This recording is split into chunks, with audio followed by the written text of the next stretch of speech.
Hello friends, myself doctor Chandrakanta Arya, consultant obs and gynae, Gurgaon. आज हम बात करेंगे प्रेगनेंसी के दूसरे तिमाही या सेकेंड ट्राइमेस्टर के बारे में। इस समय किसी भी फीमेल्स की बॉडी में क्या क्या चेंजेस हो सकते हैं और क्या क्या चेंजेस देखने मिल सकते हैं, आज हम इस बारे में बात करेंगे। तो प्रेगनेंसी का यह ट्राइमेस्टर पूरी 9 मंथ्स की प्रेगनेंसी का सबसे अच्छा टाइम होता है और इसलिए ही इसे हम गोल्डन पीरियड्स या हनीमून पीरियड्स ऑफ प्रेगनेंसी भी कहते हैं, क्योंकि इस समय वो सारे प्रॉब्लम्स जो कि फर्स्ट ट्राइमेस्टर ऑफ प्रेगनेंसी में आपको देखने मिल रहे थे, जैसे nausea, heart burn, tiredness, uneasiness, ये सभी सिम्टम्स या तो खत्म हो जाते हैं या लगभग खत्म होने लगते हैं। तो पहले हम यह जान लेते हैं कि सेकेंड ट्राइमेस्टर कब से शुरू होता है। तो सेकेंड ट्राइमेस्टर 14th वीक से स्टार्ट होकर 28 वीक तक का टाइम होता है। जो फर्स्ट ट्राइमेस्टर होता है वो हम पीरियड्स के पहले दिन से लेकर 13 कंप्लीटेड वीक तक काउंट करते हैं। तो 13 कंप्लीटेड वीक या 14 स्टार्टिंग वीक से 28 वीक्स तक की जो प्रेगनेंसी का टाइम है उसे हम सेकेंड ट्राइमेस्टर ऑफ प्रेगनेंसी कहते हैं। अगर सामान्य भाषा में कहूँ तो चौथा, पांचवा और छठवां महीना, 7वें महीने के शुरू होने तक का जो ये टाइम होता है इसे प्रेगनेंसी का सेकेंड ट्राइमेस्टर कहते हैं। By the end of 13 weeks of pregnancy foetus जो होता है वो लगभग 5 से 6 इंच लंबा हो जाता है और फीटस का वेट अराउंड 50 ग्राम तक हो जाता है। इसी तरह 27वें 28वें हफ्ते तक, जब तक बेबी 28 वीक्स का होता है, बेबी सामान्यतः 12 से 14 इंच लंबा हो जाता है और उसका वेट लगभग 1 किलोग्राम के बराबर हो जाता है।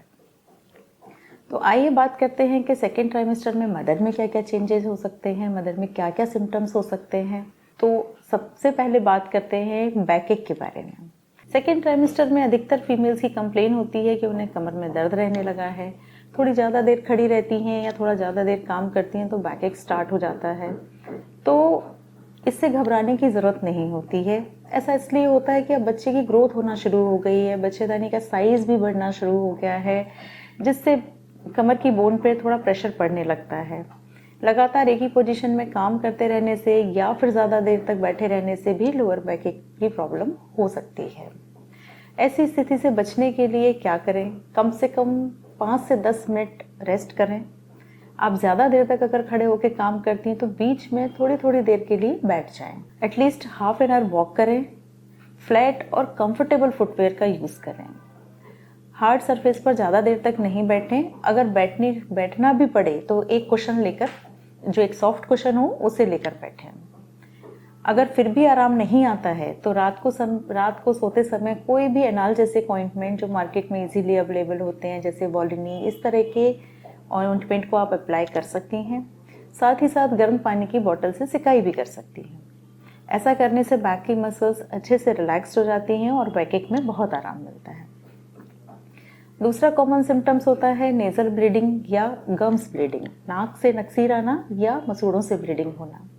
कभी कभी नाक से या मसूड़ों से ब्लीडिंग होने लगती है, तो इससे भी ज़्यादा घबराने की ज़रूरत नहीं है, क्योंकि प्रेगनेंसी में ब्लड वॉल्यूम बढ़ने लगता है, ब्लड फ्लो इंक्रीज होने लगता है। इस कारण जो छोटी छोटी ब्लड वेसल्स होती हैं उनमें कंजेशन होता है और कभी कभी ये वेसल्स रप्चर हो जाती हैं, जिनके कारण नाक से या मसूड़ों से ब्लीडिंग हो सकती है।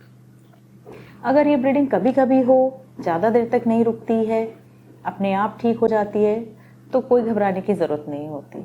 लेकिन अगर ये बार बार हो रही है, रेगुलरली हो रही है और ज़्यादा होती है, तो डॉक्टर को ज़रूर कंसल्ट करना चाहिए, क्योंकि कई बार ये ब्लीडिंग मसूड़ों के इन्फेक्शन के कारण भी होती है और जैसे जिंजिवाइटिस कहते हैं, क्योंकि कई बारी गम इन्फेक्शन की वजह से प्रीटर्म लेबर पेन्स भी स्टार्ट हो जाते हैं। तो अगर ऐसा हो रहा हो कि बार बार ब्लीडिंग हो रही हो और कंट्रोल ना हो रही हो तो डॉक्टर को ज़रूर कंसल्ट करना चाहिए। थर्ड सिम्टम होता है, उसके बारे में बात करूँगी, वो होता है ब्रेस्ट में हैवीनेस या ब्रेस्ट का enlargement. So second trimester of pregnancy का एक और सिम्टम ये भी होता है कि ब्रेस्ट में भारीपन लगने लगता है, खिंचाव महसूस होने लगता है, ब्रेस्ट का साइज़ इंक्रीज होने लगता है। तो इस समय ब्रेस्ट में ग्लैंड्स डेवलप हो रही होती हैं। जैसे जैसे नौवां पास में आता है, ब्रेस्ट प्रिपेयर करती है अपने आप को for the breast feeding, for the milk production के लिए। तो इस समय ब्रेस्ट में हैवीनेस का लगना या खिंचाव का महसूस होना एक नॉर्मल होता है। इसके लिए आप एक सपोर्टिव और एक कंफर्टेबल ब्रेस्ट सपोर्ट इस्तेमाल कर सकते हैं। अगला सिम्टम हो जाता है लोअर बेली क्रैम्प्स। सेकेंड ट्राइमेस्टर में पेट के निचले हिस्से में कभी कभी क्रैम्प लाइक पेन होना स्टार्ट होता है। ऐसा इसलिए होता है क्योंकि फीटस अंदर ग्रो कर रहा है, साथ ही ग्रोइंग फीटस को अकोमोडेट करने के लिए यूट्रस का साइज भी बढ़ रहा है। तो इस समय लोअर एब्डोमिनल पेन में पीरियड्स लाइक क्रैम्प्स होते हैं, पेन भी फील हो सकते हैं। इन्हें ब्रैक्सटन हिक्स कॉन्ट्रैक्शंस कहते हैं। ये बिल्कुल नॉर्मल पेन्स हैं क्योंकि ये ज़्यादा देर तक नहीं रुकते हैं और इनकी इंटेंसिटी भी ज़्यादा देर नहीं होती है। साथ ही ये अपने आप ही ठीक भी हो जाते हैं। अब मैं बात करूँगी वजाइनल डिस्चार्जेस के बारे में। नॉर्मली प्रेगनेंसी में डिस्चार्जेस इंक्रीज हो जाते हैं। अगर ये डिस्चार्ज क्लियर हैं और इनमें कोई स्मेल नहीं है तो ये डिस्चार्ज नॉर्मल है। लेकिन अगर डिस्चार्ज का कलर चेंज हो जाए, जैसे कि येलो कलर का हो या ग्रीन कलर का हो या कर्डी वाइट हो, या फिर इसमें कोई स्मेल हो, या फिर आपके वजाइनल एरिया में ईचिंग हो, खुजली होती हो, तो डॉक्टर को ज़रूर कंसल्ट करें। यह डिस्चार्ज अधिकतर इन्फेक्शन के कारण होते हैं और इनका सही समय पर ट्रीटमेंट लेना बहुत ज़रूरी होता है। अगर ये सिंपल डिस्चार्ज हैं लेकिन बहुत ज़्यादा हैं तो यह बात याद रखनी चाहिए कि अपने वजाइनल एरिया को ड्राई रखें। दिन में 2 से 3 बार आप कपड़े चेंज करें। प्रेगनेंसी का अगला सिम्टम्स होता है हेडेक। बहुत सी प्रेग्नेंट लेडीज़ ये कंप्लेन करने लगती हैं कि उनका सर भारी रहने लगा है, उनको फ्रिक्वेंटली हेडेक होने लगा है। तो ऐसी स्थिति में कुछ बातों का ध्यान रखना चाहिए जिससे हेडेक जैसी प्रॉब्लम काफ़ी कम हो जाती है।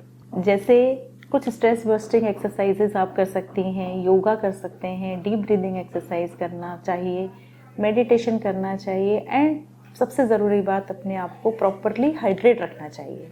3 से 4 लीटर पानी हर दिन पीना चाहिए। इससे हेडेक में काफ़ी आराम मिलता है, काफ़ी रिलीफ होता है। अगर फिर भी हेडेक होता है तो हम एक सिंपल पैरासीटामोल टैबलेट ले सकते हैं, लेकिन तब भी ठीक ना हो तो डॉक्टर को ज़रूर दिखाना चाहिए। अब बात करती हूँ एसिडिटी। सेकेंड ट्राइमेस्टर में बेबी की ग्रोथ तेज़ी से हो रही होती है, यूट्रस का साइज़ भी बढ़ रहा होता है। तो ऐसी स्थिति में एसिडिटी की प्रॉब्लम कई बार होने लग जाती है। महिलाएं बताती हैं कि पेट के ऊपरी हिस्से में जलन हो रही है या दर्द रहता है, खाना ठीक से नहीं पच रहा है। तो इन सब चीज़ों से बचने के लिए हम कम तेल मिर्च का खाना इस्तेमाल करें। कुछ महिलाएं खाना खाने के बाद तुरंत लेट जाती हैं, जिसके कारण खाना फूड पाइप में वापस आने लगता है और एसिडिटी की प्रॉब्लम बढ़ने लगती है। तो इसके लिए ज़रूरी है कि खाना खाने के बाद एटलीस्ट 15 से 20 मिनट लेटना नहीं चाहिए और खाने और सोने के बीच में कम से कम 1 से 1.5 घंटे का अंतर होना चाहिए। ऐसा करने से एसिडिटी और हार्टबर्न जैसे सिम्टम्स में बहुत आराम मिलता है। फिर भी अगर आराम ना आए तो कुछ एसिडिटी के लिए मेडिसिन प्रिस्क्राइब की जाती हैं, साथ ही कुछ जेल भी हम पीने के लिए दे सकते हैं। तो अपने डॉक्टर से ज़रूर कंसल्ट करें इसके बारे में। अगला कॉमन सिम्टम्स होता है लेग क्रैम्प्स। इस समय प्रेगनेंसी में कुछ महिलाएं ये बताती हैं कि पैरों के निचले पार्ट में दर्द हो रहा है, खिंचाव महसूस होना होता है। तो सेकेंड ट्राइमेस्टर में एक कॉमन प्रॉब्लम होती है, कॉमन सिम्टम होता है। नॉर्मली ये कैल्शियम और मैग्नीशियम की कमी के कारण होता है। इसलिए बहुत ज़रूरी है कि आपके डॉक्टर ने आपको जो कैल्शियम और मैग्नीशियम कंटेनिंग मेडिसिन प्रिस्क्राइब करी हैं उन्हें लीजिए। साथ ही अगर विटामिन डी कम है तो उसका टेस्ट भी कराएं और विटामिन डी सप्लीमेंट भी स्टार्ट कर सकते हैं। प्रॉपरली दवाई लेने से लेग क्रैम्प्स जैसी समस्या में काफ़ी आराम आ जाता है। अपनी डाइट में कैल्शियम रिच प्रोडक्ट्स इस्तेमाल करें, पैरों की स्ट्रेचिंग एक्सरसाइजेज करें, कंफर्टेबल सोल वाले शूज़ पहने और कम हील के शूज़ पहने। उनसे ये सब समस्याएं काफ़ी हद तक कम हो जाती हैं और आप चाहें तो पैरों की मसाज भी करा सकते हैं। अब बात करूंगी स्किन चेंजेस के बारे में। सेकेंड ट्राइमेस्टर में स्किन चेंजेस भी स्टार्ट होने लगते हैं। कुछ महिलाओं की स्किन में बहुत निखार आ जाता है, ग्लोइंग हो जाती है, फेयर हो जाती है। वहीं कुछ महिलाओं की स्किन डार्क या डल होने लगती है, चेहरे पर छाइयाँ आने लगती हैं। इसे मिलाज्मा या क्लोइज्मा कहते हैं। पेट पर और इनर थाइज पर स्ट्रेच मार्क्स दिखाई देने लगते हैं। कि ऐसा इसलिए होता है क्योंकि अब बेबी की ग्रोथ हो रही है, मदर का वेट भी बढ़ रहा है, जिसके कारण स्किन स्ट्रेच होने लगती है और स्ट्रेच मार्क्स दिखाई देने लगते हैं। इसके लिए ज़रूरी है कि आप अपने आप को हाइड्रेटेड रखें। कोई भी लोशन या कोई भी आप oil like coconut oil, olive oil, वो आप अपने पेट पर या पूरी बॉडी पर अप्लाई कर सकती हैं, जिससे कि स्किन मॉइस्ट रहे। पर कोई भी स्किन मॉइस्चराइजर जैसा कि मैंने अभी बताया या लोशन स्ट्रेच मार्क्स को कम नहीं करते हैं, ना ही ख़त्म करते हैं। अब बात करूँगी बेबी बम्प के बारे में। तो जैसे जैसे 5वां महीना ख़त्म होने वाला है और प्रेगनेंसी 18 से 20 हफ्ते की होने लगती है, वैसे वैसे बेबी बम्प दिखाई देने लगता है। इस समय फीमेल्स को फीटल मूवमेंट्स भी फील होने लगती हैं। जिन महिलाओं की पहली प्रेगनेंसी होती है उनमें फीटल मूवमेंट्स थोड़ा लेट पता चलती हैं, लेट महसूस होती हैं। उनमें ये फीटल मूवमेंट 18 से 24 हफ्ते के बीच में कभी कभी फील होती हैं। वहीं जिन महिलाओं की दूसरी प्रेगनेंसी होती है या तीसरी प्रेगनेंसी होती है उन्हें ये 18 हफ्ते के बाद कभी भी फीटल मूवमेंट फील होना स्टार्ट हो जाती हैं। सेकेंड ट्राइमेस्टर खत्म होते होते बच्चा पूरी तरह से डेवलप हो जाता है। बेबी के सारे ऑर्गन्स जैसे heart, brain, digestive system, renal system अच्छे से मैच्योर होने लगते हैं। बच्चे की स्लीप साइकिल भी डेवलप हो जाती है, बच्चा सोता है, जागता है। तो ये बहुत अच्छा समय होता है। इस समय में बच्चा माँ को पहचानने भी लगता है। तो एक माँ के लिए बहुत अच्छे से ज़रूरी है कि वो अपने बच्चे से बात करे, अच्छी बुक्स पढ़े, जिस पर इन अच्छे विचार रखे। इन सब से बच्चे के सेहत पर, बच्चे की ग्रोथ पर बहुत अच्छा असर पड़ता है। इस समय फीटल मूवमेंट का भी बहुत ध्यान रखना चाहिए। अगर 2-3 घंटे तक मूवमेंट नहीं हुई है तो इसका मतलब यह भी हो सकता है कि बच्चा सो रहा हो। लेकिन जब बच्चा जाग जाता है तो फीटल मूवमेंट परसीव होने लगती है, फीटल मूवमेंट्स फील होने लगती हैं। लेकिन अगर बहुत देर तक फीटल मूवमेंट ना हो, बच्चा ना घूमे, जिस समय पर वो घूमता था उस समय पर आपको ऐसा लगे कि नहीं अभी नहीं घूमा है, तो अपने डॉक्टर को ज़रूर कंसल्ट करना चाहिए। सेकेंड ट्राइमेस्टर में एक बहुत इंपॉर्टेंट स्कैन होता है जिसे हम टारगेट स्कैन या एनोमली स्कैन या लेवल 2 स्कैन कहते हैं। इसमें अल्ट्रासाउंड में बेबी की डिटेल्ड स्टडी होती है। ये देखते हैं कि बेबी सही बना है, नहीं बना है, बेबी के सारे ऑर्गन्स ठीक से बने हैं, नहीं बने हैं, ब्लड फ्लो कैसा है। सेकेंड ट्राइमेस्टर में कुछ इंपॉर्टेंट ब्लड टेस्ट भी कराए जाते हैं, जैसे ओरल ग्लूकोज टॉलरेंस टेस्ट। यह टेस्ट प्रेगनेंसी के 24 से 26 हफ्ते पर कराया जाता है। इस टेस्ट में मदर के अंदर कहीं डायबिटीज़ तो नहीं हो रही, इस चीज़ को रूल आउट किया जाता है। साथ ही कुछ और भी टेस्ट होते हैं, जैसे हीमोग्लोबिन टेस्ट होता है, जिससे यह पता लगता है कि अभी मदर में ब्लड कितना है।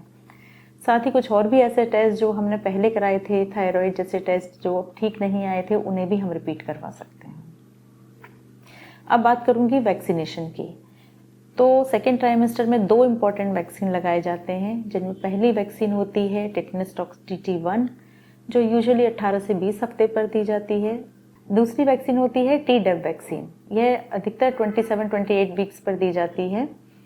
ये वैक्सीन 3 बड़ी बीमारी जैसे डिप्थीरिया, पर्ट्यूसिस और टिटनस से प्रोटेक्ट करती है। थर्ड वैक्सीन फ्लू वैक्सीन होती है। इस वैक्सीन को भी हम 18 हफ्ते के बाद कभी भी लगा सकते हैं। यह वैक्सीन रेस्पिरेटरी इन्फेक्शंस को बचाने के लिए लगाई जाती है। तो फ्रेंड्स, ये मेरा वीडियो था सेकेंड ट्राइमेस्टर फॉर प्रेगनेंसी के बारे में, जिसमें हमने ये देखा कि एक प्रेग्नेंट मदर में सेकेंड ट्राइमेस्टर में क्या क्या चेंजेस हो सकते हैं, कैसी कौन सी चीज़ें हैं जो नॉर्मल हैं, ऐसी कौन सी चीज़ें हैं जिनके लिए हमें तुरंत ही डॉक्टर को विजिट करना चाहिए। तो फ्रेंड्स, अगर आपको ये मेरा वीडियो पसंद आया है तो इसे लाइक करें, शेयर करें और प्लीज़ मेरे चैनल को सब्सक्राइब करें। अगर कोई भी ऐसी क्वेरी है, इसके बाद अगर आपकी कोई क्वेरी है तो आप इस नंबर पर कॉन्टैक्ट कर सकते हैं। Thank you.